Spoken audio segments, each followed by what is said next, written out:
Chapter 45. A One-Winged Pigeon. Something or someone's in here.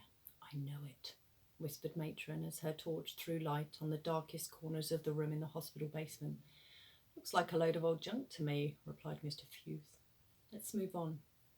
No, Matron replied. That smell. The woman sniffed the stair air. It's strangely familiar.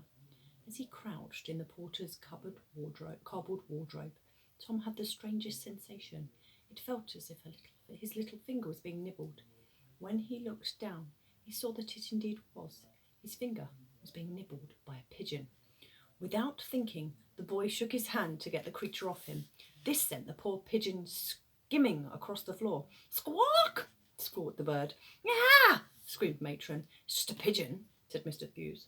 I hate the dirty beasts. They're like rats with wings, nearly as bad as children.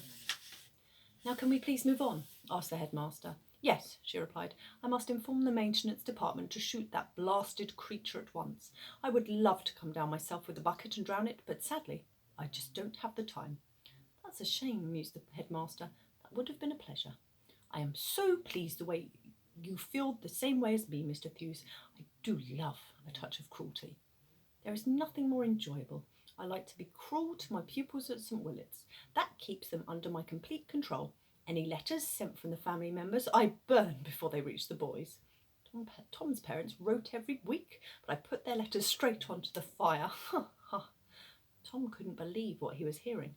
Oh, that must give you so much pleasure. It does, Matron, it does. There is nothing better than the feeling of absolute power. Tom's stupid parents have been calling the hospital desperate for news of their son, but I put the phone straight down on them. The nasty little insect deserves everything he gets. I can't wait until I get my hands on him. The punishment will be severe. Make him eat cold cabbage every meal for a year? The food at St. Willet's is worse than that. Make him wash in bog water? The boys already have to do that. Make him do a cross-country run in his pants? When it's snowing. What a wonderfully wicked idea, Mr. Fuse. Thank you, Matron.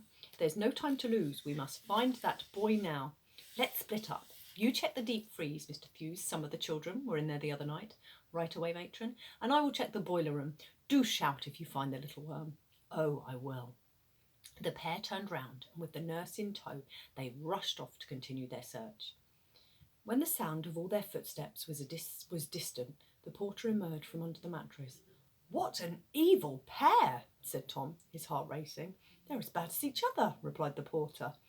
Then he lit his candle, and the basement room flicked back into view.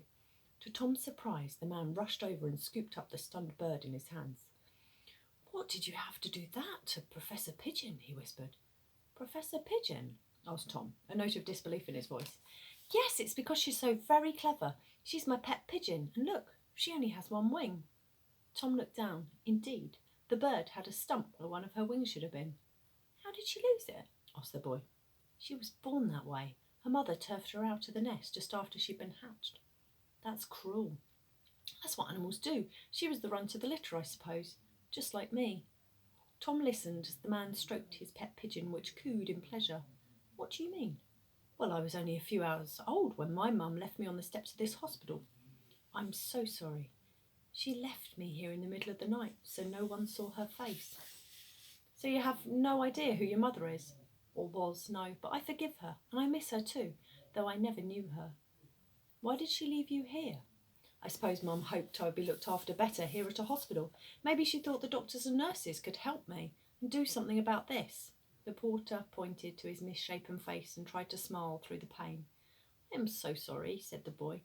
Don't be sorry, young Thomas, sir. I still love my mother, whoever and wherever she may be. No one wanted to adopt me, so Lord Funt, who founded this hospital, let me stay in the children's ward. Funt was a kind man, not like this new fellow. Amber told me the Midnight Gang began on the ward long ago and has been passed down through all these patients. That's right, but no one knew which child started the gang. Do you know? Yes, I do, replied the porter. The old man smiled to himself. Who was it then? The boy asked, his eyes widening with excitement. It was me, replied the porter. I was the child who started the Midnight Gang.